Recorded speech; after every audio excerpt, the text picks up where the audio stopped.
Let us study about the enzyme chymotrypsin. Chymotrypsin is a proteolytic enzyme. Basically, when we ingest food, it makes its way into the duodenum from the stomach. And the proteins in our food, they encountered fierce proteolytic duo trypsin and chymotrypsin. So these are the two enzymes which act on that proteins and cut the linear chain of that proteins into short peptides. So two enzymes are there. One is chymotrypsin and another one is trypsin. So in this chapter, in this particular topic, we have to study about chymotrypsin, which is one of the proteolytic enzyme. It hydrolyzes peptide bonds forming bulky amino acids, bulky aromatic amino acids. These bulky aromatic amino acids are phenylalanine, tryptophan, tyrosine. So as all enzymes are specific, same specificity is there with chymotrypsin. It is specific for these amino acids. This chymotrypsin is synthesized in the pancreas, and through pancreatic duct it releases into the duodenum. After that, it acts on duodenum. Now, there is a question that why this enzyme, being a powerful proteolytic enzyme, does not end up cutting cellular proteins. What is the reason? The proteins which are in the pancreas, within the pancreas, are not damaged by this chymotrypsin. So, the reason is that chymotrypsin is present as inactive, harmless precursor. That is chymotrypsinogen, but all the enzymes, chymotrypsin and trypsin, both are present as inactive harmless precursors, and together they are known as zymogens. And they get activated when they are required in the duodenum. And this process of their activation in the duodenum is known as in situ activation. This in situ activation means change in the shape of any particular enzyme, in situ activation. In the molecular terms, it means the alternation in shape so that it may not be able to interact with the substrate. That enzyme can interact with the substrate. So now come to inactive precursor of chymotrypsin. Inactive precursor of chymotrypsin is known as chymotrypsinogen. This chymotrypsinogen is produced or synthesized in pancreas, and when it is required in duodenum, it gets activated and converts into chymotrypsin, which is the activated form of chymotrypsinogen. So this is the activated form, basically chymotrypsin. Now about the structure of this chymotrypsin. The chymotrypsin is made up of linear chain of 245 amino acids.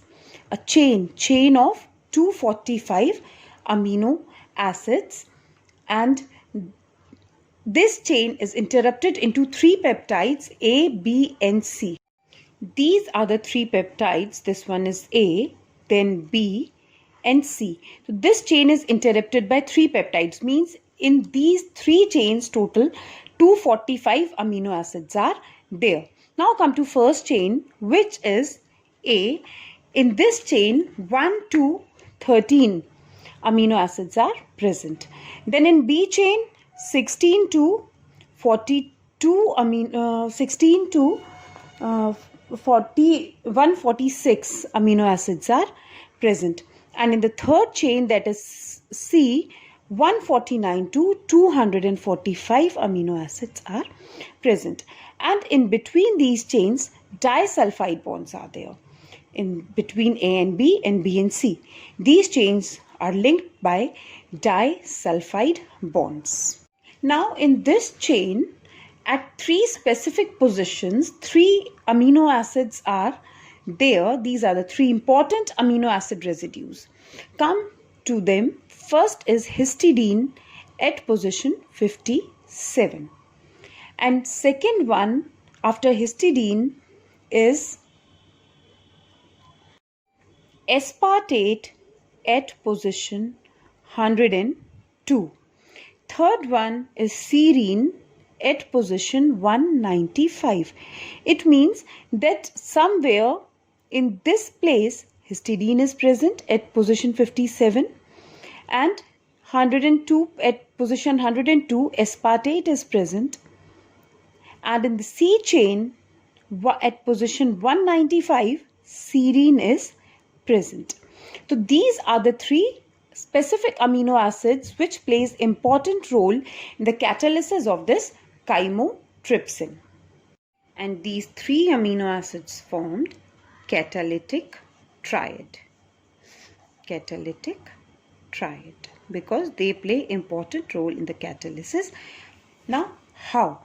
In the 3D structure of this protein, means when this chain gets folded in a 3D structure, so all these three amino acids, histidine, aspartate and serine, they arranged in the form so that they come closer in space.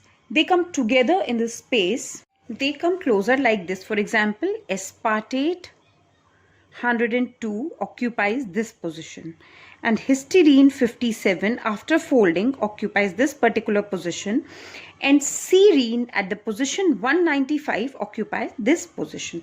Now these three amino acids, they come closer to each other. Now they come closer in the space and allows a charge relay system. It allows a charge relay system. It means that this aspartate, which is negatively charged, so aspartate is here. This is the negatively charged amino acid aspartate. This negatively charged aspartate is able to hydrogen bond with the adjacent histidine 57. Means hydrogen bond is formed between this aspartate and histidine 57 by partially borrowing the hydrogen ion from the later. So hydrogen bond is formed as aspartate partially borrows the hydrogen atom. Now histidine, because now histidine suffers the loss, so histidine 57 means the histidine at position 57 partially borrows the hydrogen ion from the later, and the histidine 57 makes good its partial hydrogen ion loss to aspartate. Means now it has lost its hydrogen. It attacks the hydrogen ion of aspartate. Means it compensates its loss by attacking aspartate. By attacking serine. Once again I'll tell, aspartate makes hydrogen bond with histidine by partially borrowing the hydrogen from this histidine at position 57. Now to compensate its loss, this histidine 57 borrows hydrogen. It attacks the hydrogen ion of serine 195. That was the mistake. Now it attacks the serine 195. So this is just like a relay race where the baton is passed from one member to another, from aspartate 102 to histidine 57, and then from histidine 57 to serine 195. This is known as charge relay system. Charge relay system. One more thing, normally the serine residue is not acidic, and this is true for all other serine residues of chymotrypsin, but exception is this serine 195. This serine 195 becomes acidic due to the unique constellation of three amino acids. Because of this particular unique constellation of these three amino acids, aspartate, histidine and serine, and how they share this hydrogen atom, how they make this hydrogen bond with each other, serine becomes acidic. And this is the unique thing which is shown by this serine. And you may be curious about the importance of an acidic serine residue, and its importance of this acidic serine we'll discuss in our next class. Thank you.